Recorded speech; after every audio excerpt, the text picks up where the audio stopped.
Good evening all. Okay, ഇന്ന് നമ്മൾ discuss ചെയ്യാൻ പോകുന്നത് 5ാം ക്ലാസ്സിലെ 3 ചാപ്റ്ററുകൾ. നമ്മൾ കഴിഞ്ഞ ക്ലാസ്സുകളിലായിട്ട് 4 ചാപ്റ്ററുകൾ കംപ്ലീറ്റ് ചെയ്തിട്ടുണ്ട്. അതിൽ ഫസ്റ്റത്തെ 3 ചാപ്റ്റർ ആയിട്ടുള്ള ഒറ്റയൊരു ജീവിയും, വ്യാധികൾ പടരാതിരിക്കാൻ, ജലം, നിത്യജീവിതത്തിൽ, ഈ 3 ചാപ്റ്ററിന്റെ ചെറിയ രീതിയിലുള്ള ഒരു റിവിഷൻ ആണ് ഇപ്പോൾ ഞാൻ ഈ ക്ലാസ്സിലൂടെ എടുക്കാൻ പോകുന്നത്. നമുക്ക് എല്ലാവർക്കും അറിയാം, 5ാം ക്ലാസ് എന്ന് പറഞ്ഞ പുതിയ സിലബസ് ആണ്. അതുകൊണ്ട് തന്നെ ക്വസ്റ്റ്യൻ പേപ്പറുകൾ കൂടുതലൊന്നും അവൈലബിൾ അല്ല. എന്നാൽ കൂടി ക്വസ്റ്റ്യൻ പാറ്റേണിനെ അനുബന്ധിച്ചുകൊണ്ട് എത്തരത്തിലുള്ള ക്വസ്റ്റ്യൻസ് ആണോ വരുന്നത് എന്നുള്ളതിനെ കുറിച്ചുള്ള കുറച്ച് ഡിസ്കഷൻസും ഇമ്പോർട്ടന്റ് ആയിട്ട് നിങ്ങൾ പഠിച്ചിരിക്കേണ്ട ടോപ്പിക്കുകളുമാണ് ഞാൻ ഇന്ന് ഡിസ്കസ് ചെയ്യാൻ പോകുന്നത്. ഓക്കെ, ആദ്യമായിട്ട് നമ്മൾ ഒറ്റയുള്ളൊരു ജീവിയും എന്ന ആദ്യത്തെ പാഠഭാഗത്തിനെ കുറിച്ചാണ് നമ്മൾ ഡിസ്കസ് ചെയ്യുന്നത്. നമുക്കറിയാം, പാഠഭാഗത്തിൽ നമ്മൾ ജീവികൾ തമ്മിലുള്ള പരസ്പര ബന്ധത്തെ കുറിച്ചും കണക്ഷനെ കുറിച്ചും പറഞ്ഞു. ഓരോ ജീവി മറ്റു ജീവിയുമായിട്ട് എത്രത്തോളം ബന്ധമുണ്ട്, ആ ബന്ധം എങ്ങനെയാണ് ആഹാര ശൃംഖലയെ അല്ലെങ്കിൽ ജൈവ വൈവിധ്യത്തെ സമ്പുഷ്ടമാക്കുന്നതിനെ കുറിച്ച് നമ്മൾ ഡിസ്കസ് ചെയ്തു. ആവാസ വ്യവസ്ഥകളെ കുറിച്ച് പറഞ്ഞു. പ്രധാനമായിട്ടും 4 തരം ആവാസ വ്യവസ്ഥകളുണ്ട് നമ്മൾ ഡിസ്കസ് ചെയ്തു. പിന്നെ നമ്മൾ പ്രകാശ സംശ്ലേഷണം പറഞ്ഞു, എങ്ങനെയാണ് പ്രകാശ സംശ്ലേഷണം നടക്കുന്നത്, പ്രകാശ സംശ്ലേഷണത്തിന്റെ ഇമ്പോർട്ടന്റ് എന്താണ് എന്ന കാര്യങ്ങൾ പറഞ്ഞു. പിന്നെ അതുപോലെ തന്നെ ആദ്യ സസ്യങ്ങളും സസ്യങ്ങളെ കുറിച്ചൊക്കെ നമ്മൾ ഡിസ്കസ് ചെയ്തു. അതോടുകൂടിയിട്ട് എന്താണ് ഈ 1ാമത്തെ ചാപ്റ്റർ ആയിട്ടുള്ള ഒറ്റയുള്ളൊരു ജീവി എന്ന പാഠഭാഗം അവസാനിക്കും. ഇനി നമ്മൾ ഇതിൽ നിർബന്ധമായിട്ടും പഠിച്ചിരിക്കേണ്ട പാഠഭാഗങ്ങളും അതിന്റെ ഭാഗങ്ങളും എന്തൊക്കെയാണെന്ന് ഡിസ്കസ് ചെയ്യും. നമ്മുടെ പ്രപഞ്ചം എന്നത് വൈവിധ്യങ്ങൾ നിറഞ്ഞതാണ്. പലതരം ആഹാരം കഴിക്കുന്ന ജീവികൾ നമുക്ക് ചുറ്റുമുണ്ട്. ഓരോ ജീവിയും പരസ്പരം ബന്ധപ്പെട്ട് നിൽക്കുന്നു. ആ പരസ്പര ബന്ധമാണ് ഓരോ ജീവിയുടെയും നിലനിൽപ്പിന് ആധാരം. ഇതിൽ പാഠഭാഗത്തിൽ ഫസ്റ്റിൽ നമുക്കുണ്ട് സസ്യ ഭാഗങ്ങൾ ആഹാരമാക്കുന്ന ജീവികൾ എന്നുള്ളത്. നിങ്ങൾ അറിഞ്ഞിരിക്കേണ്ട ചെറിയൊരു ഫാക്ട് ആണ്, എന്നാൽ കൂടി ഞാൻ ഉൾപ്പെടുത്തിയിട്ടുണ്ട്. ഇൻ കേസ് ചിലപ്പോൾ നമുക്ക് ചോദിക്കാതിരിക്കാം, എന്നാൽ കൂടി നമുക്ക് സസ്യഭാഗങ്ങൾ ആഹാരമാക്കുന്ന ജീവികൾ ഏതെല്ലാമാണ്? ആട്, പശു, മുയൽ, മാൻ, പുൽച്ചാടി പോലുള്ള സസ്യബുക്കുകളൊക്കെ എന്താണ് സസ്യഭാഗങ്ങൾ ആഹാരമാക്കുന്ന ജീവികളാണ്. പിന്നെ എന്താണ് ആഹാര ശൃംഖല ജാലം എന്നുള്ള ഈ ഒരു ഡെഫിനേഷൻ വളരെയധികം ഇമ്പോർട്ടന്റ് ആണ്. ആഹാരത്തിനായി ജീവികൾ പരസ്പരം ആശ്രയിക്കുന്ന ജീവികളുടെ പരസ്പര ബന്ധമാണ് ആഹാര ശൃംഖല ജാലം. അതെന്തായിട്ട് നിങ്ങൾ നോട്ട് ചെയ്ത് പോകണം. ഓക്കെ, പിന്നെ അടുത്തായിട്ട് നമ്മൾ പറഞ്ഞു എന്താണ് ആഹാര ശൃംഖല ജാലം എന്നുള്ളതാണ്.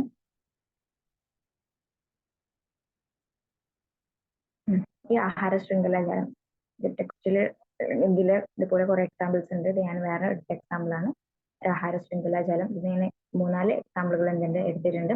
ഇതുപോലെ നിങ്ങൾ കൂടുതൽ എന്ത് ചെയ്യുക, ആഹാര ശൃംഖല ജാലങ്ങൾ ഉണ്ടാക്കിയിട്ട് നോട്ട് ചെയ്യണം. കാരണം ഇങ്ങനെ ഒരു ആഹാര ശൃംഖല ജാലം ഉണ്ടാക്കാൻ നിങ്ങൾക്ക് എന്തായാലും എക്സാമിന് ഉണ്ടാവും. ഓക്കെ, അപ്പൊ ഈ ഒരു കണക്ഷൻ നിങ്ങൾ മനസ്സിലാക്കണം. എന്ത്, പുൽച്ചാടി തവളയെ കഴിക്കും, ആ തവളയെ എന്തുണ്ട് പാമ്പ് കഴിക്കുന്നുണ്ട്. അതുപോലെ തന്നെ പാമ്പിനെ എന്താണ് കഴുകൻ കഴിക്കുന്നുണ്ട്. അപ്പൊ ഓരോ പക്ഷിയും എന്ത് ചെയ്യലാണ് ഭക്ഷിക്കുന്നത് തമ്മിലുള്ള ആ കണക്ഷൻ.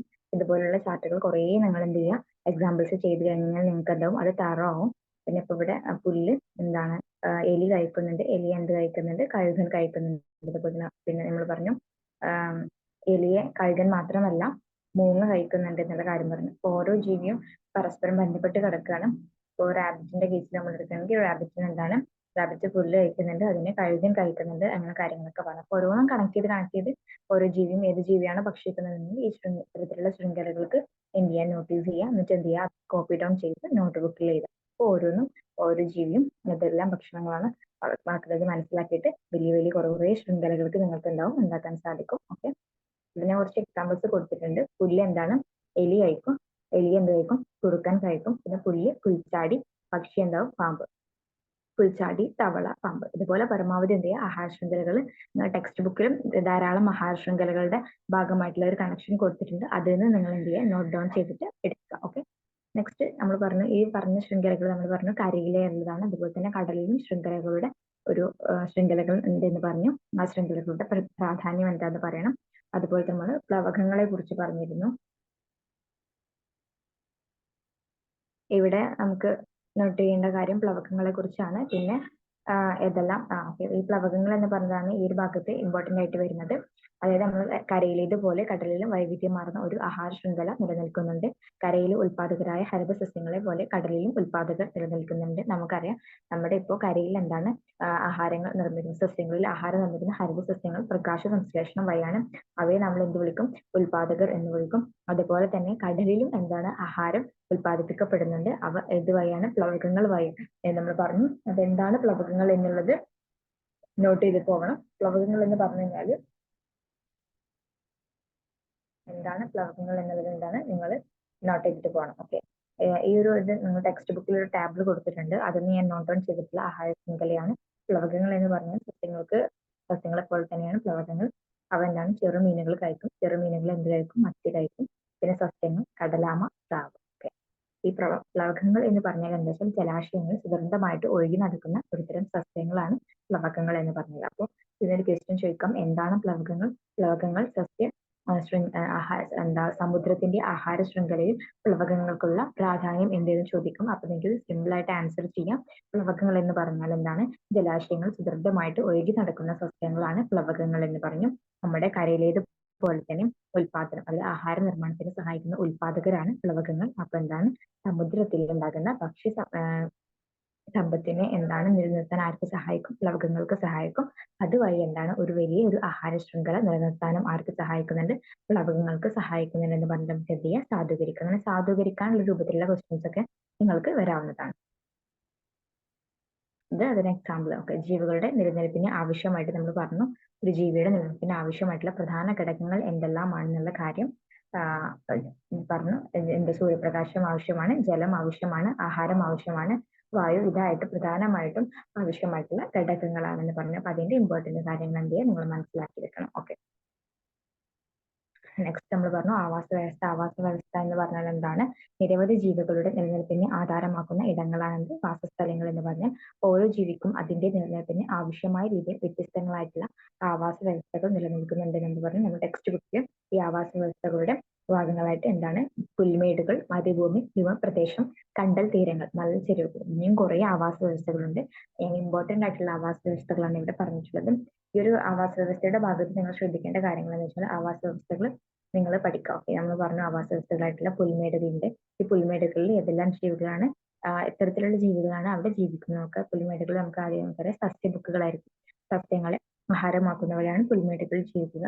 പിന്നെ ഈ പുൽമേടുകൾ ജീവിക്കാനുള്ള അവയ്ക്കുണ്ടാകുന്ന അവരുടെ ജീവിക്കാനുള്ള പ്രധാന കാരണം എന്താണ്? അവരുടെ ആഹാരമാണ്. അത്തരത്തിലുള്ള അവരുടെ ആഹാരത്തിനെ ഡിപ്പെൻഡ് ചെയ്തിട്ടാണ് പുൽമേടുകൾ ജീവിക്കുന്നത്. പിന്നെ മരുഭൂമിയിൽ നമുക്കറിയാം വെള്ളം കുറഞ്ഞുള്ള സസ്യഭാഗങ്ങളും അതുപോലെ തന്നെ ജീവികളുമാണ് അവിടെ കാണപ്പെടുന്നത്. പിന്നെ ഹിമപ്രദേശം എന്ന് പറഞ്ഞാൽ മഞ്ഞ് മൂടിയ പ്രദേശങ്ങളാണ്. അവിടെ നമുക്കറിയാം എസ്കിമോകൾ എന്ന് പറഞ്ഞ മനുഷ്യഭാഗം അവിടെ ജീവിക്കുന്നുണ്ട്. അതുപോലെ തന്നെ നല്ല കട്ടിയുള്ള പൂന്തോടാണ് അവയ്ക്ക് ഉണ്ടാകുക, അതായത് ഈ തണുപ്പിനൊക്കെ സംരക്ഷിക്കാൻ വേണ്ടിയിട്ടുള്ള. അപ്പൊ ആ ഹിമപ്രദേശത്തിന്റെ അങ്ങനത്തെ പ്രത്യേകതകൾ നോട്ട് ഡൗൺ ചെയ്യുക. പിന്നെ കണ്ടൽ തീരങ്ങൾ നമുക്കറിയാം പുഴയുടെയൊക്കെ തീരങ്ങളാണ്, ചെടികളാണ് കണ്ടൽ തീരങ്ങൾ. ജലവും ലവണങ്ങൾ വലിച്ചെടുത്ത് തൂങ്ങിക്കിടക്കും. അവിടെ ഒരു ആവാസ വ്യവസ്ഥയാണ്. കാരണം ഇത് കാട് പോലെ കിടക്കുന്നത് കൊണ്ട് തന്നെ എന്ത് ചെറിയ ചെറിയ പക്ഷികൾക്കും മറ്റൊക്കെ എന്താണ് അവിടെ താമസിക്കാനുള്ള ഒരു ആവാസ വ്യവസ്ഥയായിട്ട് കണ്ടൽ തീരങ്ങൾ മാറുന്നുണ്ട്. ഓക്കെ. അപ്പം പ്രധാനമായിട്ടും പുൽമേടുകൾ, ഹിമപ്രദേശം, കണ്ടൽ തീരങ്ങൾ, പിന്നെ മലഞ്ചെരുവുകൾ പുൽമേടുകൾ പോലെ തന്നെയാണ്. ഓക്കെ. അതിന്റെ ഇമ്പോർട്ടൻസ് എന്ത് ചെയ്യുക, മനസ്സിലാക്കി വെക്കുക. അടുത്തതായിട്ട് ഓക്കെ, നമ്മൾ പറഞ്ഞു കടുവ സംരക്ഷണത്തിന്റെ പ്രാധാന്യം ടെക്സ്റ്റ് ബുക്കിൽ കൊടുത്തിട്ടുണ്ട്. എന്തിനാണ് കടുവ സംരക്ഷണം എന്നുള്ളത്? നമുക്കറിയാം ഓരോ ജീവിയും പരസ്പരം ബന്ധപ്പെട്ട് കിടക്കുന്നവയാണ്. അപ്പോൾ ഒരു ജീവിയുടെ നാശം എന്ന് പറഞ്ഞാൽ മറ്റു ജീവിയുടെ നാശത്തിനും കാരണം. നമുക്കറിയാം ഡോഡോ പക്ഷിയുടെ കേസ് നിങ്ങൾക്കറിയോ? എനിക്കറിയില്ല. കാരണം പണ്ട് ഉണ്ടായിരുന്ന ഒരു പക്ഷിയാണ് ഡോഡോ പക്ഷി എന്ന് പറഞ്ഞ. ഈ ഡോഡോ പക്ഷി എന്ന് പറഞ്ഞ പക്ഷി ഒരു സസ്യത്തിനെ ആശ്രയിച്ചു കൊണ്ടായിരുന്നു ജീവിച്ചിരുന്നത്. സ്വാഭാവികമായിട്ടും ആ സസ്യത്തിന്റെ വളർച്ച ഡോഡോ പക്ഷിയുടെ വളർച്ച സസ്യവുമായിട്ട് പരസ്പരം ബന്ധപ്പെട്ടിരിക്കുന്നു. ഒരിക്കലും എന്താണ് ഈ കാട് വന്ന് നശിക്കുന്നതിന്റെ ഫലമായിട്ട് ആ ചെടികളൊക്കെ എന്ത് ചെയ്യും, വംശനാശം വന്നു പോവുകയും അതിന്റെ ഫലമായിട്ട് എന്താണ് ഡോഡോ പക്ഷിയുടെ ജീവനും എന്താണ് വംശനാശ ഭീഷണി നേരിട്ട് ഡോഡോ പക്ഷിയും ഈ ഭൂലോകത്തു നിന്നും മാഞ്ഞുപോയി. അതായത് ആ പരസ്പരം തമ്മിലുള്ള ബന്ധം അവിടെ മുറിഞ്ഞു പോയതോടുകൂടി രണ്ട് ജീവനാണ് അവിടെ നഷ്ടപ്പെട്ടത്. അതുപോലെ തന്നെ ഈ കടുവ സംരക്ഷണത്തിന്റെ പ്രാധാന്യം എന്ന് പറയുന്നത് നമുക്കറിയാം മാനുകളൊക്കെ എന്താണ് പുൽമേടുകളെ വളരെയധികം ആശ്രയിച്ച് ജീവിക്കുന്ന ആൾക്കാരാണ്. എന്ത് മാനുകൾ എന്ന് പറഞ്ഞാൽ സസ്യബുക്കുകളാണ്. അപ്പൊ എവിടെയുള്ള പുല്ലും ഒക്കെ എന്ത് ചെയ്യും, അവ കഴിച്ചുകൊണ്ടേയിരിക്കും. അപ്പൊ പുല്ലെല്ലാം കഴിച്ചു കഴിഞ്ഞാൽ നമുക്ക് പുൽമേടുകൾ എന്തെങ്കിലും നഷ്ടമാകും. അപ്പൊ ഈ അനിയന്ത്രിതമായിട്ട് ഇവയുടെ എണ്ണം കൂടിക്കഴിഞ്ഞാൽ എന്താണ് പുൽമേടുകൾ നഷ്ടമാകും. അപ്പൊ ഈ അനിയന്ത്രിതമായിട്ട് പ്രധാനമായിട്ടും മാനുകളുടെ എണ്ണം കുറയ്ക്കാനാണെങ്കിൽ കടുവയുടെ സംരക്ഷണം. കാരണം മാനുകളുടെ എണ്ണം കൂടാതെ കടുവയെ എന്താണ് ഭക്ഷണമാക്കും. കടുവ മാനിനെ ഭക്ഷണമാക്കുന്നതിന്റെ ഫലമായിട്ട് എന്താണ് മാനിന്റെ എണ്ണം അവിടെ ക്രമാതീതമായിട്ട് കുറയും. അതൊരു ബാലൻസിങ്ങിലാണ് വരിക. ഒന്നിന്റെ കുറവ് എന്ന് പറഞ്ഞാൽ മറ്റൊന്ന് ബാലൻസിങ് ആയിട്ട് വരും. അതിന്റെ ഫലമായിട്ട് എന്താണ് പുൽമേടുകൾ എന്നുള്ള ആവാസ വ്യവസ്ഥ നമുക്ക് എന്തെങ്കിലും സംരക്ഷിക്കാൻ സാധിക്കും. അത്തരത്തിൽ കടുവ സംരക്ഷണത്തിന് വളരെയധികം പ്രാധാന്യം അർഹിക്കുന്നുണ്ടെന്ന് നമുക്ക് പറയാം. പിന്നെ അധിനിവേശക്കാർ എന്ന് പറഞ്ഞ ഭാഗം നമ്മൾ നോട്ട് ഡൗൺ ചെയ്തിരുന്നു. അതായത് മറ്റ് സ്ഥലങ്ങളിൽ നിന്നും നമ്മുടെ രാജ്യങ്ങളിലേക്ക്, നമ്മുടെ പ്രദേശങ്ങളിലേക്ക് കുടിയേറി വരുന്ന ആൾക്കാരെ പോലെയാണ് ഈ അധിനിവേശക്കാർ എന്ന് പറയുന്നത്. അവിടുത്തെ ജീവിത സാഹചര്യങ്ങളെ പോലെ എന്ന് വരുന്ന ആൾക്കാരായിരിക്കും. അത് നമ്മൾ എന്ത് ചെയ്യും, അത് ഇവിടേക്ക് കൊണ്ടുവരും. അതിന് എക്സാമ്പിൾ ആണ് ആഫ്രിക്കയിൽ കൊണ്ടുവന്ന ആഫ്രിക്കൻ മുഷ്. അതിന്റെ പ്രത്യേകത എന്താണെന്ന് വെച്ചാൽ വളരെ പെട്ടെന്ന് വളർന്നു പെരുകുന്ന ആൾക്കാരാണെങ്കിൽ ഈ ആഫ്രിക്കൻ മുഷ് അധിനിവേശ മത്സ്യമായി ഇവ കാണപ്പെടുന്നു. ജലാശയങ്ങളിൽ നാടൻ മത്സ്യങ്ങളെയാണ് ആഫ്രിക്കൻ മുഷ് എന്ന ആഹാരമാക്കുന്നത്. എല്ലാ മത്സ്യങ്ങളുടെയും ആഹാരമാക്കും. അപ്പൊ നമ്മുടെ അവിടെ ഉണ്ടാകുന്ന നാടൻ മത്സ്യങ്ങളുടെ എണ്ണം എന്താണ്, അവിടെ ക്രമാതീതമായിട്ട് കുറയുകയും ചെയ്തു. അധിനിവേശക്കാർ വന്നു കഴിഞ്ഞാൽ എന്താണ്, വാട്ടർ ഹയാസിന്റ് എന്ന് പറഞ്ഞ ഒരു ജലസസ്യമുണ്ട്.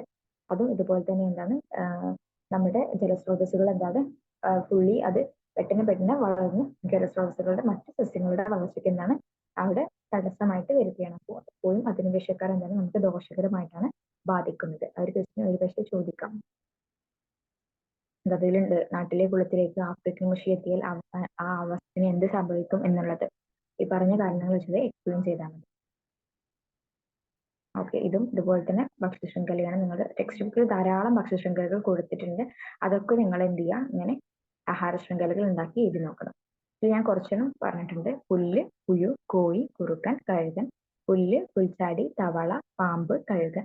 പുല്ല്, അണ്ണാൻ, പൂച്ച, കഴുകൻ.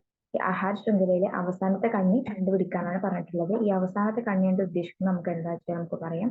ഓക്കെ, ഈ പുല്ല് എപ്പോഴും എന്താണ് ഒരു ആദ്യത്തെ കണ്ണിയായിട്ട് നമുക്ക് കൺസിഡർ ചെയ്യുക. കാരണം ഒരുവിധം ജീവികൾക്ക് ആഹാരം പുല്ലായിട്ട് നമ്മൾ കൺസിഡർ ചെയ്തു. പിന്നീട് അവസാനത്തെ കണ്ണിയായിട്ട്, അതായത് കുറുക്കനെ ആര് ഭക്ഷിക്കുന്നുണ്ട്, കഴുകൻ. പാമ്പിനെ ആര് ഭക്ഷിക്കുന്നുണ്ട്, കഴുകൻ. പൂച്ച ആര് ഭക്ഷിക്കുന്നുണ്ട്, കഴുകൻ. അപ്പൊ കഴുകൻ എന്താണ് അവസാനത്തെ കണ്ണിയാണ്. അപ്പൊ ഈ കഴുകന്റെ എണ്ണം ക്രമാതീതമായിട്ട് കുറഞ്ഞു കഴിഞ്ഞാൽ പൂച്ചയുടെ എണ്ണം കൂടും. കഴുകന്റെ എണ്ണം കുറഞ്ഞു കഴിഞ്ഞാൽ എന്താണ് പാമ്പിന്റെ എണ്ണം കൂടും.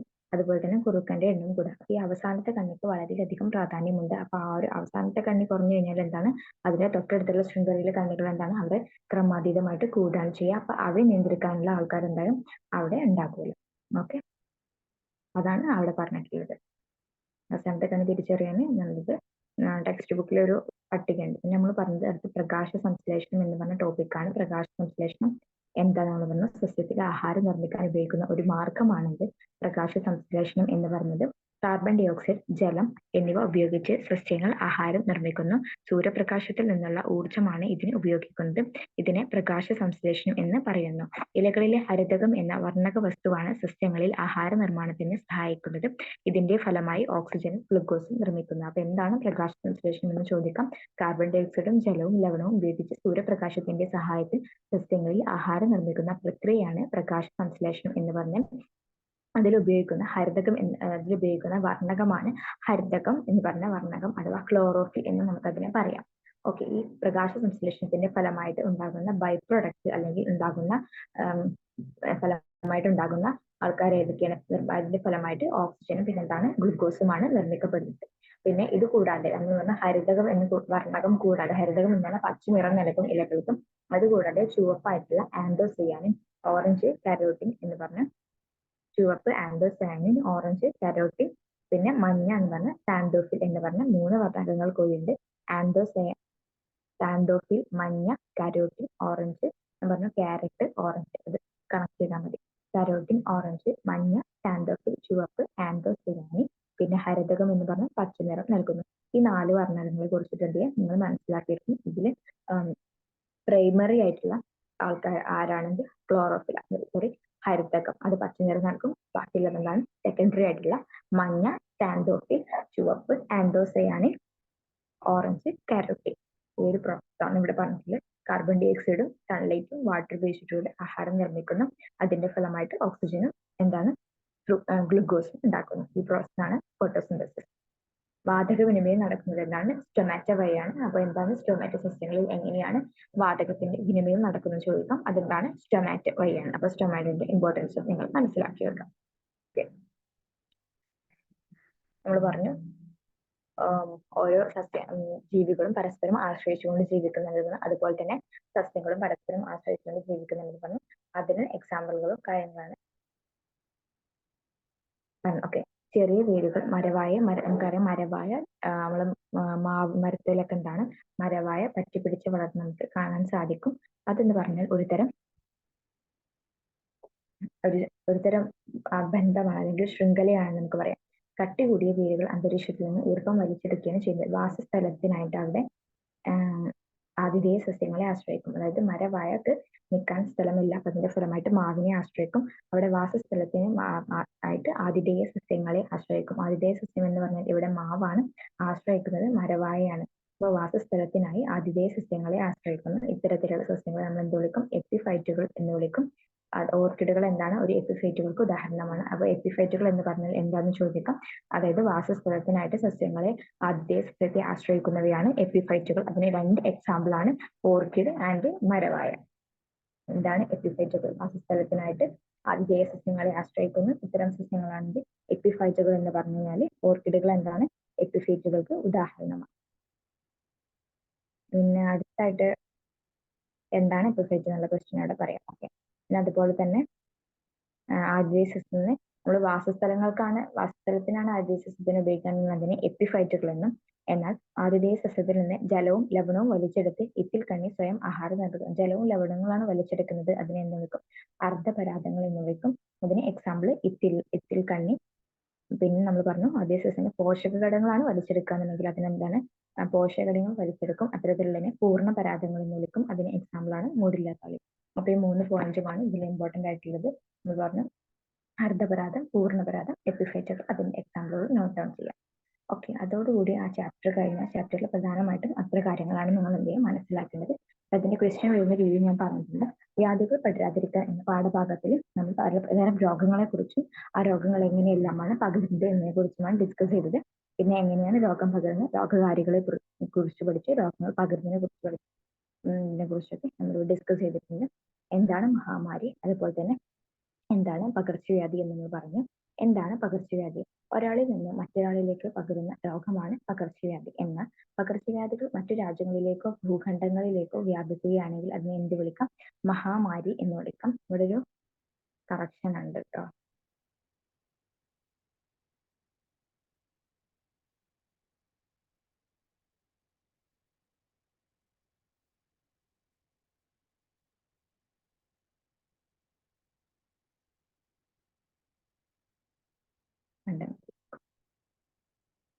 ഒക്കെ വ്യാപിക്കുകയാണെങ്കിൽ അതിനെന്ത് വിളിക്കും? മഹാമാരി എന്ന് പറയും. പിന്നെ നമ്മൾ പറഞ്ഞു എന്താണ് രോഗകാരികൾ എന്നുള്ളത്. രോഗകാരികൾ എന്ന് പറഞ്ഞു കഴിഞ്ഞാൽ രോഗം വരുത്താൻ കാരണമാകുന്ന ആൾക്കാരാണ് എന്ത്? രോഗകാരികൾ എന്ന് പറഞ്ഞാൽ. അതായത് പകർച്ചവ്യാധികൾ പകരാൻ കാരണമാകുന്നവയാണെന്ത്? രോഗകാരികൾ. പ്രധാനമായിട്ടും bacteria, virus, fungus. Bacteria, virus, fungus എന്ന 3 ആൾക്കാരാണ്. ആരെല്ലാമാണ് രോഗകാരികൾ എന്ന് ചോദിക്കാം. ബാക്ടീരിയ, വൈറസ്, ഫംഗസ് എന്ന 3 ആൾക്കാരാണ് ഇത് രോഗകാരികളായിട്ടുള്ളത്. രോഗകാരികളായിട്ടുള്ള ആൾക്കാരാണ് ബാക്ടീരിയ, വൈറസ്, ഫംഗസ്. പിന്നെ ഈ രോഗകാരികളായിട്ടുള്ള ബാക്ടീരിയ, വൈറസും ഫംഗസും ഒക്കെ ഉണ്ടെന്ന് പറഞ്ഞു. ഇവ നമുക്ക് നിത്യജീവിതത്തിൽ വളരെയധികം ഉപയോഗപ്പെടുത്തുന്നുണ്ട്. ഇതിന്റെ സന്ദർഭങ്ങളാണ് ദോശമാവ് പുളിപ്പിക്കൽ, ഫംഗസ്, പിന്നെ പാല് തൈരാക്കുന്നു, അത് ബാക്ടീരിയ സഹായിക്കുന്നു. പിന്നെ അതുപോലെ തന്നെ നമുക്ക് കേക്ക് ഒക്കെ ഉണ്ടാകുന്ന സമയത്ത് കാർബൺ ഡയോക്സൈഡ് വാതകം പുറത്തു വരുന്നുണ്ട്. അപ്പോൾ കേക്ക് നല്ല സോഫ്റ്റ് ആയിട്ട് ബേക്ക് ചെയ്യാനും ആര് സഹായിക്കുന്നുണ്ട്? ബാക്ടീരിയകളൊക്കെ സഹായിക്കുന്നുണ്ട്. ഓക്കെ, ബാക്ടീരിയകളല്ല, അതിൽ നമുക്ക് ഇപ്പോൾ ചില മാവുകളൊക്കെ നമുക്ക് പൊങ്ങി വരാൻ വേണ്ടി നമ്മൾ ഈസ്റ്റ് യൂസ് ചെയ്യുന്നുണ്ടല്ലോ, അത് ഒരുതരം സൂക്ഷ്മജീവികളുടെ നിത്യജീവിതത്തിലുള്ള പ്രാധാന്യത്തിന് ഉദാഹരണമാണ്. അപ്പൊ നമ്മൾ പറഞ്ഞു ബാക്ടീരിയ, വൈറസ്, ഫംഗസ് ആണ് പ്രധാനമായിട്ടും രോഗകാരികൾ. രോഗാണുവാഹകരെ കുറിച്ച് നമ്മൾ ഡിസ്കസ് ചെയ്തത് എങ്ങനെയെല്ലാമാണ് രോഗാണുവാഹകർ ഉണ്ടാകുന്നത്. രോഗകാരികളായിട്ടുള്ള സൂക്ഷ്മജീവികൾ നമ്മുടെ ശരീരത്തിലേക്ക് എത്തിക്കുന്ന ജീവികളാണെന്ത്? രോഗാണുവാഹകർ. ഈ രോഗാണുവാഹകർക്ക് എക്സാമ്പിൾ ആണ് ഈച്ച, എലിച്ചെള്ള്, വവ്വാല്, കൊതുക്. പിന്നെ രോഗങ്ങൾ 2 വിധമുണ്ട്. പകരുന്ന രോഗങ്ങളുണ്ട്, പകരാത്ത രോഗങ്ങളുണ്ട്. ഇതിൽ കുറെ എക്സാമ്പിളുകൾ ഇനിയും നിങ്ങൾ കൂട്ടിച്ചേർക്കണം കേട്ടോ. കാരണം ക്വസ്റ്റ്യൻ ചോദിക്കാം, പകരുന്ന രോഗങ്ങളും രണ്ടും കൂടി മിക്സ് ചെയ്തിട്ട് അതൊന്ന് പകരാത്ത രോഗങ്ങളും പകരുന്ന രോഗങ്ങളും വേറിട്ട് എഴുതാൻ വേണ്ടി നമുക്ക് ചോദിക്കാം. പകരുന്ന രോഗങ്ങൾ കോളറ, ടൈഫോയിഡ്, എലിപ്പനി, മഞ്ഞപ്പിത്തം. പകരാത്ത രോഗങ്ങളാണെങ്കിൽ ക്യാൻസർ, ഹൃദയരോഗം, പിന്നെ പല്ലുവേദന, ചെവിവേദന, കിഡ്നി ഫെയിലിയർ പോലുള്ള രോഗങ്ങളൊക്കെ എന്താണ്? പകരാത്ത രോഗങ്ങൾക്ക് എക്സാമ്പിൾ ആണ്. നമ്മൾ പറഞ്ഞു എങ്ങനെയെല്ലാമാണ് രോഗങ്ങൾ പകരുന്നത് എന്നതിനെ കുറിച്ച് ഡിസ്കസ് ചെയ്തിരുന്നു. അതിന് കുറച്ച് എക്സാമ്പിളുകൾ ഞാൻ ഇവിടെ കൊടുത്തിട്ടുണ്ട്. മണ്ണിലൂടെ പകരുന്ന രോഗങ്ങൾ വിരശല്യം, ടെറ്റനസ്. വായുവിലൂടെ പകരുന്ന രോഗങ്ങളാണെങ്കിൽ ക്ഷയം, വസൂരി, ചിക്കൻ പോക്സ്, ഡിഫ്തീരിയ. വെള്ളത്തിലൂടെ പകരുന്ന രോഗങ്ങൾ കോളറ, ടൈഫോയിഡ്, എലിപ്പനി. സമ്പർക്കത്തിലൂടെ പകരുന്ന രോഗങ്ങൾ ചെങ്കൽ. അപ്പൊ ഇതൊക്കെ എന്ത് ചെയ്യാം? നിങ്ങൾ ഇതിന്റെ എക്സാമ്പിളുകൾ പഠിച്ചുകൊണ്ടിരിക്കണം. എക്സാമ്പിൾ പഠിച്ചിട്ട് അതിന്റെ ഓരോന്നും എങ്ങനെയാണ് പകരുന്നത് എന്നുള്ളതിന്റെ ആ ഒരു രീതിയും എന്ത് ചെയ്യുക? നോക്കി വെച്ചിട്ട് പോകുക.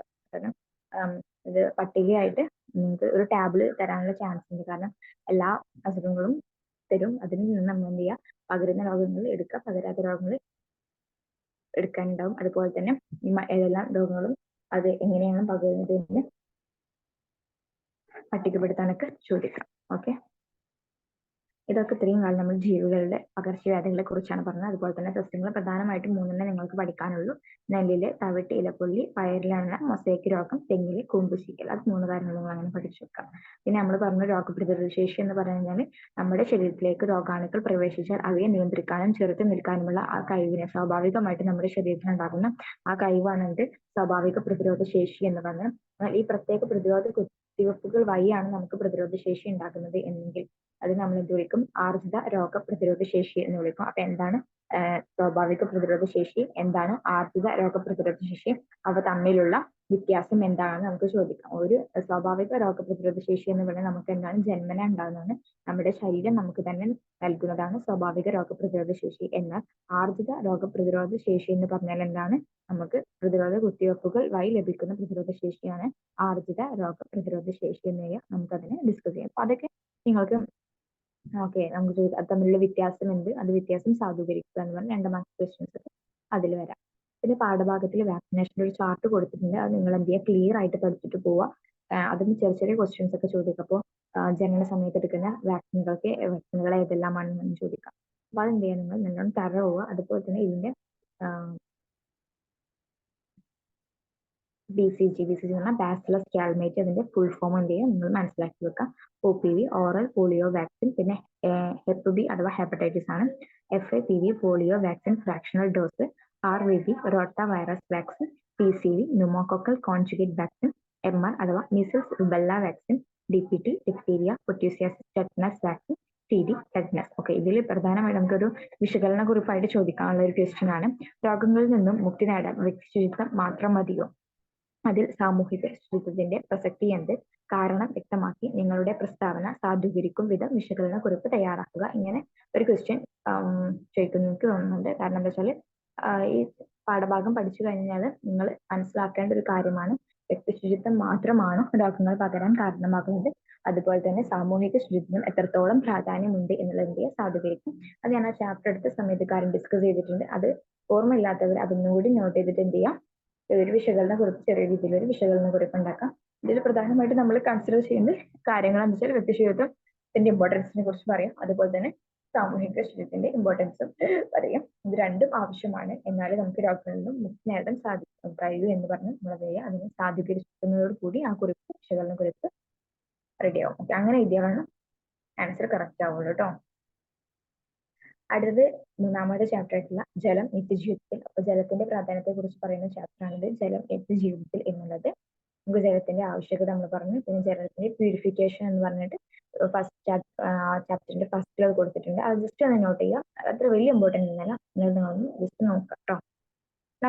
നമ്മുടെ നിത്യജീവിതത്തിൽ ജലത്തിന് വളരെയേറെ പ്രാധാന്യമുണ്ട്. അതുകൊണ്ട് തന്നെ അതിന്റെ സംരക്ഷണത്തിന് നാം ഉത്തരവാദികളാണ്.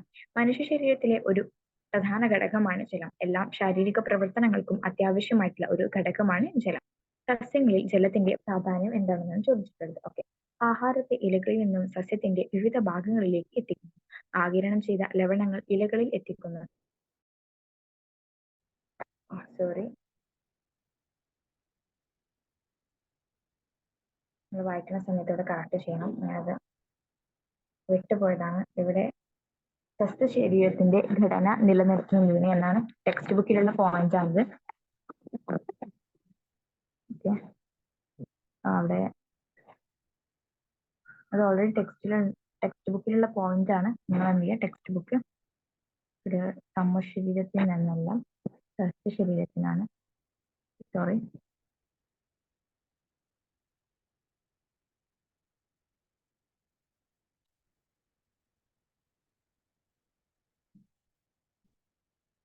ഓക്കെ, ഇതാണ് കേട്ടോ. ഇത് ടെക്സ്റ്റിലുണ്ട്, നിങ്ങൾ ടെക്സ്റ്റ് വെച്ചിട്ട് മനസ്സിലാക്കും. സസ്യ ശരീരത്തിന്റെ ഘടന നിലനിർത്തുന്നതിന് സഹായിക്കും. അതുപോലെ തന്നെ പ്രകാശ സംശ്ലേഷണത്തിന് സഹായിക്കും. ഇത് ഭയങ്കര ഇമ്പോർട്ടന്റ് ആണ്. കാരണം സസ്യങ്ങളിൽ എന്താണ് ജലത്തിന്റെ പ്രാധാന്യം എന്ന് ചോദിക്കും. അപ്പൊ ഈ 4 പോയിന്റ് ഇതിൽ കഴിഞ്ഞാൽ നിങ്ങൾക്ക് കറക്റ്റ് ആയിട്ടുള്ള ആൻസർ ആയി. അതായത് എന്തിനൊക്കെ സഹായിക്കുന്നത്, ആഹാരത്തെ ഇലകളിൽ നിന്നും സസ്യത്തിന്റെ വിവിധ ഭാഗങ്ങളിലേക്ക് എത്തിക്കുന്ന ആഗിരണം ചെയ്ത ലവണങ്ങൾ ഇലകളിൽ എത്തിക്കുന്ന സസ്യശരീരത്തിന്റെ ഘടന നിലനിർത്തുന്നതിന് അതുപോലെ പ്രകാശ സംശ്ലേഷണത്തിനും ആര് സഹായിക്കുന്നു? സസ്യങ്ങൾ. ജലത്തിന്റെ പ്രാധാന്യം. പിന്നെ ജലത്തിന്റെ പ്രത്യേകത പറഞ്ഞു. ജലത്തിൽ നിറമോ ആകൃതമോ മണമോ ഇല്ല എന്ന് പറഞ്ഞു. അത് തെളിയിക്കുന്ന കുറച്ച് എക്സ്പെരിമെന്റുകൾ ഉണ്ടായിരുന്നു. അതിൽ നിന്ന് നോട്ട് ചെയ്ത് വെക്കണം. പിന്നെ മുങ്ങുന്ന വസ്തുക്കളും മുങ്ങാത്ത വസ്തുക്കളും ഇതും എന്തെങ്കിലും മിക്സ് ചെയ്തിട്ട് കൊടുത്തിട്ട് താഴെ തന്നിരിക്കുന്നത് മുങ്ങുന്ന വസ്തുക്കളേവ മുങ്ങാത്തവ എന്ന് തരംതിരിക്കുക എന്ന് പറയാം. അപ്പൊ മുങ്ങുന്ന വസ്തുക്കൾ കല്ല്, തടിക്കഷ്ണം, ഇരുമ്പാണി, കർപ്പൂരം. മുങ്ങാത്തവ ബലൂൺ, പ്ലാസ്റ്റിക്, ഇല, അയസ്. ഓക്കെ. പിന്നെ ഈ ഒരു ക്വസ്റ്റ്യൻ ഇമ്പോർട്ടന്റ് ആണ്. സോഡ കുപ്പി തുറക്കുമ്പോൾ കുമിളകൾ വരുന്നത് എന്തുകൊണ്ടാണ് എന്നുള്ള ചോദ്യം. അതായത് ജലത്തിൽ കാർബൺ ഡൈ ഓക്സൈഡ് വാതകം ലയിപ്പിച്ചാണ് സോഡ ഉണ്ടാക്കുന്നത്. സോഡ കുപ്പി തുറക്കുമ്പോൾ കാർബൺ ഡൈ ഓക്സൈഡ് വാതകം സുഗന്ധമാകുന്നു. അതുകൊണ്ടാണ് കുമിളകൾ വരാൻ കാരണം. ലയിച്ചു ചേരുന്ന അത് ഒരു ടോപ്പിക്. പിന്നെ ലീനം, ലായകം, ലായനി അതിന്റെ ഇമ്പോർട്ടൻസ് ചോദിക്കും. ഒരു ലായനി പഞ്ചസാര ലായനിയിൽ ലീനം ഏതാണ്, ലായകം ഏതാണെന്ന് ചോദിക്കും. പഞ്ചസാര ലായനിയിൽ പഞ്ചസാര ലീനമായിട്ടും അതിലുള്ള വെള്ളമാണ് ലായകമായിട്ടും കൺസിഡർ ചെയ്യുന്നത്. ലയിച്ചു ചേരുന്ന വസ്തുവിന് ലീനമെന്നും ഏതിലാണോ ലയിക്കുന്നത് അതിനെ ലായകം എന്നും പറയുന്നു. ലീനവും ലായകവും കൂടിച്ചേരുന്നത് എന്താണ്, ലായനി ഉണ്ടാകും. അത് നോട്ട് ഡൗൺ ചെയ്യുക. പിന്നെ ജലത്തിന്റെ കുറച്ച് പ്രത്യേകതകൾ പറഞ്ഞിട്ടുണ്ട്. അതായത് ഒരു ദ്രാവകത്തിന്റെ ഉപരിതലത്തിൽ നിന്ന് ചെറുകണികകൾ ചുറ്റുപാടിലേക്ക് വ്യാപിക്കുന്നതിനെ ബാഷ്പീകരണം എന്ന് പറഞ്ഞ് നിത്യജീവിതത്തിലെ ബാഷ്പീകരണ സന്ദർഭം ഉപയോഗപ്പെടുത്തുന്നതാണ്. നമുക്കറിയാം, തുണികൾ അലക്കാൻ നമ്മൾ വെയിലത്തിട്ട് കഴിഞ്ഞാൽ എന്താണ് അത് ഉണങ്ങുന്നത്, എന്താണ് ബാഷ്പീകരണത്തിന് എക്സാമ്പിൾ ആണ്. പിന്നെ അന്തരീക്ഷ താപനില കൂടുമ്പോൾ എന്താണ് ബാഷ്പീകരണത്തിന്റെ തോത് കൂടുന്നുണ്ട്. പിന്നെ ഖരം, ദ്രാവകം, വാതകം എന്നീ 3 അവസ്ഥകളിലും ആർക്ക് നിലനിൽക്കാൻ സഹായിക്കും, ജലത്തിന് നിലനിൽക്കാൻ സഹായിക്കും. ജലം എന്താണ് വിധാനം പാലിക്കുന്നു. എല്ലാ വസ്തുക്കളും ജലത്തിൽ ലയിക്കുന്നുണ്ട്. അതിനാൽ ജലം എന്താണ് ഒരു സാർവിക ലായകമാണ്. ജലത്തിന്റെ പ്രധാനപ്പെട്ട സവിശേഷതകൾ എന്തെല്ലാമാണെന്ന് ഡിസ്കസ് ചെയ്യുമെന്ന് പറഞ്ഞ് നമുക്ക് ഈ കാര്യങ്ങളൊക്കെ എന്ത് ചെയ്യാം, ഉൾപ്പെടുത്താം. ഓക്കെ. പിന്നെ ജലത്തിന്റെ സംരക്ഷണം പ്രാധാന്യം നമ്മൾ പറഞ്ഞു. അതിനുണ്ടാക്കുന്ന സ്വീകരിക്കേണ്ട 4 പ്രധാനമായിട്ടുള്ള മാർഗങ്ങളെ കുറിച്ച് ഡിസ്കസ് ചെയ്യുന്നു. മഴവെള്ള സംഭരണി, തടയണ, കയ്യാല, പുനർവിചാരം. ഇതൊക്കെ എന്താണ്, ഈ പോയിന്റ്സ് ഒക്കെ നിങ്ങൾക്ക് എന്തായാലും പഠിച്ചിരിക്കാനുള്ളത് ഉറപ്പാണ്. കാരണം ഇത്തരത്തിലുള്ള ക്വസ്റ്റ്യൻസ് ഒക്കെ വരാം. അതിന് 4 സന്ദർഭങ്ങൾ എഴുതാൻ പറയാം. പിന്നെ ജലത്തിന്റെ പ്രാധാന്യത്തെ കുറിച്ച് ഡിസ്കസ് ചെയ്യാൻ പറയാം. സസ്യങ്ങളിൽ ജലത്തിന്റെ ഇമ്പോർട്ടൻസ് എന്താണെന്ന് നമുക്ക് ചോദിക്കാം. ഇതിലും അതുപോലെ തന്നെ ക്വസ്റ്റ്യൻ ഉൾപ്പെടുത്തിയിട്ടുണ്ട്. ജലസംരക്ഷണത്തിന്റെ ആവശ്യകത എന്താണെന്ന് നിങ്ങൾക്ക് വ്യക്തമായല്ലോ. എന്തെല്ലാം രീതിയിലാണ് ജലം മലിനമാകുന്നത്, അതിന്റെ കാരണങ്ങളും പ്രത്യാഘാതങ്ങളും ഉൾപ്പെടുത്തിയിട്ട് ലഘുവിവരം തയ്യാറാക്കുക. ടെക്സ്റ്റ് ബുക്കിൽ അതിനെ ബേസ് ചെയ്തിട്ട് കുറെ പിക്ചേഴ്സ് ഉണ്ട്. എങ്ങനെയൊക്കെയാണ് ജലം മലിനമാകുന്നത്, അതിന്റെ ഫലമായിട്ട് എന്തെല്ലാമാണ് നാശനഷ്ടങ്ങൾ ഉണ്ടാകുന്നത് എന്നുകൂടി എന്ത് ചെയ്യുക, നോട്ട് ഡൗൺ ചെയ്യുക.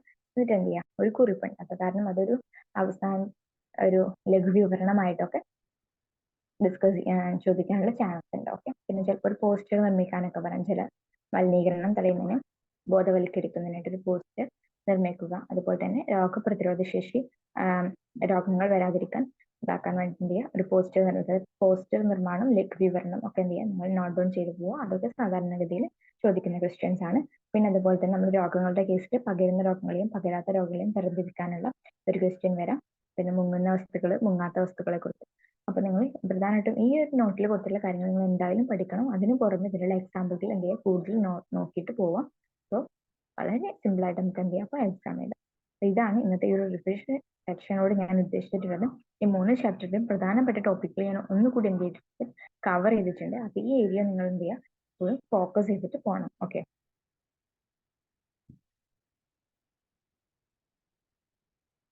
ഫസ്റ്റ് ഞാൻ പറഞ്ഞു ഈ ഒരു കാര്യം, ആഹാര ശൃംഖലജാലം നോട്ട് ഡൗൺ ചെയ്യണം. അതുപോലെ തന്നെ കടലിലെ ശൃംഖലയിലെ പ്രാധാന്യം, പ്ലവകങ്ങളെ കുറിച്ച് പറയാം. പിന്നെ എന്താണ് ആവാസ വ്യവസ്ഥ, 4 ആവാസ വ്യവസ്ഥകളെ കുറിച്ച് ഡിസ്കസ് ചെയ്തത്. പിന്നെ അധിനിവേശക്കാര്, പിന്നെ കടൽ സംരക്ഷണത്തിന്റെ പ്രാധാന്യം നോട്ട് ചെയ്യാം. പിന്നെ ആഹാരബന്ധം നമ്മൾ പറഞ്ഞു. പിന്നെ അവസാനത്തെ കണ്ണിയെ കുറിച്ചുള്ള കാര്യം പറഞ്ഞു. എന്താണ് പ്രകാശ സംശ്ലേഷണം, എങ്ങനെയാണ് പ്രകാശ സംശ്ലേഷണം നടക്കുന്നത്, അതിനാവശ്യമായിട്ടുള്ള പ്രധാന ഘടകങ്ങൾ ഏതെല്ലാമാണ്. ചുവപ്പ് എന്ന് പറഞ്ഞാൽ ആൻഡോസയാനും ഓറഞ്ച് കരോട്ടിനും, മഞ്ഞ സാൻഡോക്സിയാണെന്ന് പറഞ്ഞു. പിന്നെ വാതകങ്ങൾ സ്റ്റൊമാറ്റോ വഴി നടക്കുന്നു. പിന്നെ നമ്മൾ എപ്പിഫൈറ്റുകളെ കുറിച്ച് പറഞ്ഞു. അതായത് വാസസ്ഥലത്തിനായിട്ട് മറ്റു സസ്യങ്ങളെ ആശ്രയിക്കുന്നവയാണ് എപ്പിഫൈറ്റുകൾ. Example മരവായ, orchid. പിന്നെ നമ്മൾ പറഞ്ഞത് ആതിഥേയ സസ്യം ജലവും ലവണവും വലിച്ചെടുക്കുന്നതിനാണ് എന്ത് വിളിക്കും, അർത്ഥപരാധങ്ങൾ എന്ന് വിളിക്കും. എക്സാമ്പിൾ ഇത്തിൽ കണ്യം. എന്നാൽ പോഷകങ്ങളാണ് വലിച്ചെടുക്കുന്നത്, നമ്മൾ എന്ത് വിളിക്കും, പൂർണ്ണ പരാധങ്ങൾ എന്ന് വിളിക്കും. എക്സാമ്പിൾ മൂടില്ലാത്ത ആളി. പിന്നെ രോഗങ്ങളെ കുറിച്ച് പറഞ്ഞു. രോഗങ്ങൾ എന്താണ്? മഹാമാരി, രോഗം പകരാൻ കാരണമാകുന്ന ആൾക്കാരാണ് രോഗകാരികൾ. അതിന് ബാക്ടീരിയ, വൈറസ്, ഫംഗസ് എന്ന് പറഞ്ഞു. പിന്നെ രോഗാണുവാഹകർ എങ്ങനെയാണ് നമ്മുടെ ശരീരത്തിൽ എത്തുന്നത്? ഈച്ച, കൊതുക്, ഈച്ചകൾ വഴി. പിന്നെ പകരുന്ന രോഗങ്ങൾ, പകരാത്ത രോഗങ്ങൾ.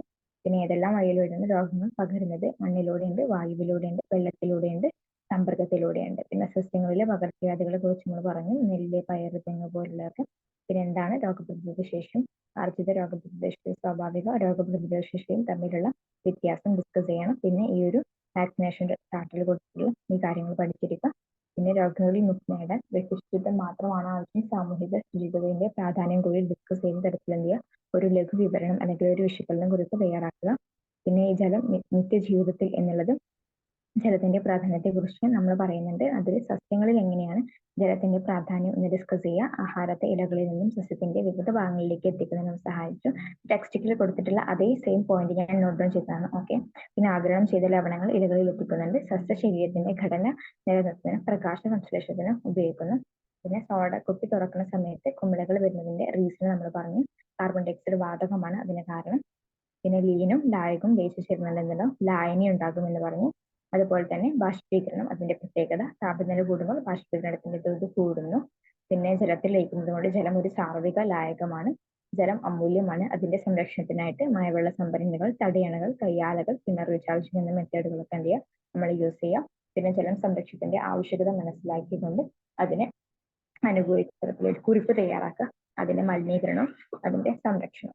പിന്നെ പോസ്റ്ററുകളൊക്കെ എന്ത് ചെയ്യുക? നിർമ്മിക്കുക. ജലമലിനീകരണത്തിന്റെ പോസ്റ്ററും അതുപോലെ പിന്നെ രോഗങ്ങളെ പ്രതിരോധിക്കാനുള്ള ബോധവൽക്കരണത്തിന്റെ പോസ്റ്ററും എന്ത് ചെയ്യാം? തയ്യാറാക്കണം. ഓക്കെ.